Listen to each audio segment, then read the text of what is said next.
Hello guys, in this video I'm going to show you how to view your orders in the Vinted app. But before that, don't forget to subscribe and leave a comment down below, because at 10,000 subscribers I'm going to show you my whole YouTube revenue statistics and growth strategy.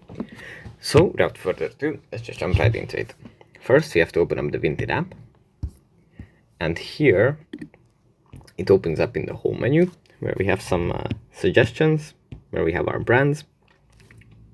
From here we have to go into the profile menu in the bottom right corner, and then at the top we find my orders.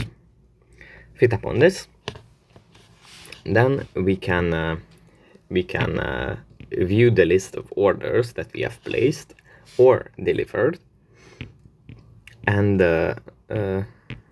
just check back on them.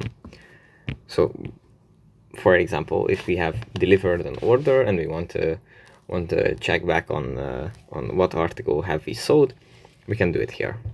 So that's pretty much it for this video. Hope it was helpful for you guys, and I'll see you in the next one. Bye.